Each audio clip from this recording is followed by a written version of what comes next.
Central আমেরিকার আল Salvador এমন একটি দেশ যেখানে 2023 সালের আগে খুন এবং ড্রাগ পাচারের জন্য দেশটি কুখ্যাত ছিল।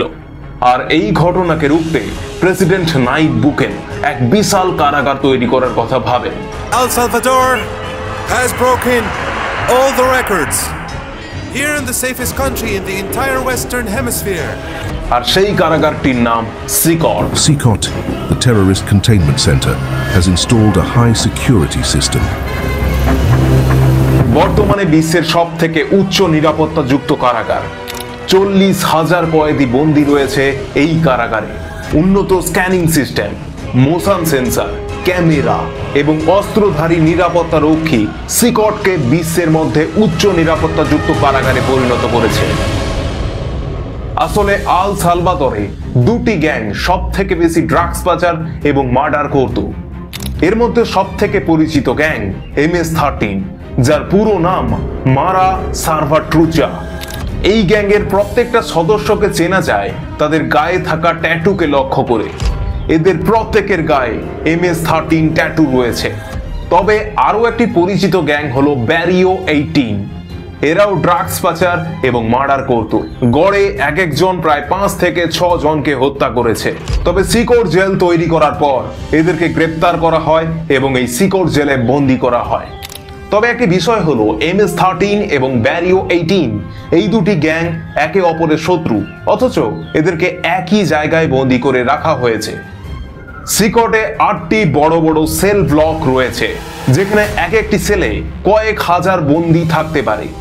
এই 8টি ফুটবল স্টেডিয়ামের মতো বড় আকৃতির কারাগার কতটা নিরাপদ চলুন জানা যাক। এই কারাগারে রয়েছে 19টি ওয়াচ টাওয়ার, যেখানে অনবরত রক্ষীরা পাহারা দিয়ে চলেছেন। এছাড়াও এই বিশাল জেলের চারপাশ কাঁটা তারের দ্বারা ঘেরা।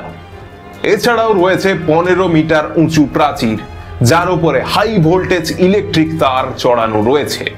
যদি এত কিছুকে পার করে কোনো ব্যক্তি জেল থেকে পালিয়ে যায়, তবুও সে ধরা পড়ে যাবে, কারণ জেলের বাইরে রয়েছে এমন পাথর যেখানে পা দিলেই শব্দ তৈরি হয়, অর্থাৎ পাথরগুলি অ্যালার্মের মতো কাজ করে। আর এমন পরিস্থিতিতে সিকিউরিটি গার্ডরা গুলি করতে 1 সেকেন্ডও ভাববে না। 600 জন সৈন্য এবং 250 জন পুলিশ অফিসার সব সময় পাহারায় থাকে। তাই এখান থেকে বাইরে বেরানো পুরোপুরি অসম্ভব। এই কারাগারে এমন কয়েদি রয়েছে যারা 50 জনেরও বেশি জনকে খুন করেছে। আর এদের সবাইকে সাদা ইউনিফর্মে রাখা হয়, হাতে শেকল পরিয়ে দেওয়া হয় আর পায়েও শেকল পরানো হয়, যাতে তাদের মুভমেন্ট নিয়ন্ত্রণে থাকে। তারা প্রতিদিন 30 মিনিটের জন্য সেল থেকে বেরানোর অনুমতি পায়। দিনের 24 ঘন্টা ধরে সাদা বাল্ব জ্বলে থাকে। লোহার খাটে তাদের ঘুমাতে হয়, কোনো কম্বল এবং চাদর দেওয়া হয় না। এমনকি এদের প্রতিদিনের খাবারে কোনো সময় মাছ মাংস থাকে না। 2023 সালের পর আল সালভাদরে টোটাল জনসংখ্যার মধ্যে 2% মানুষকে গ্রেপ্তার করা হয়েছে এবং এই জেলে বন্দী রাখা হয়েছে। এদের মধ্যে বেশিরভাগ কয়েদি MS-13 এবং ব্যারিও 18 এর সাথে যুক্ত। তবে এই হিউজ পরিমাণ কয়েদিদের মধ্যে কেউ নিজের কাজে অনুতপ্ত, আবার কেউ প্রতিশোধের আগুনে জ্বলছে। তাই যেসব জেল প্রতিরক্ষা কর্মীরা সেখানে কাজ করেন তারা তাদের মুখ ঢেকে রাখেন, কারণ শহরের বাইরে যেখানে সেখানে তাদের গ্যাংয়ের লোক থাকতে পারে আর তারা এইসব জেল রক্ষীদের মেরে ফেলতে পারে। অনুমান করা হয় প্রায় 50,000 মানুষ এই গ্যাংয়ের সাথে যুক্ত। তবে এই জেল তৈরির ফলে আল সালভাদরে খুন এবং ড্রাগসের পাচার অনেকটাই কমেছে। এখন আল সালভাদরে খুনের সংখ্যা খুবই কম। আজকের জন্য এটুকুই। আপনি কমেন্টে জানাতে পারেন আপনি কি নিয়ে ভিডিও দেখতে চান, অবশ্যই বানাবো।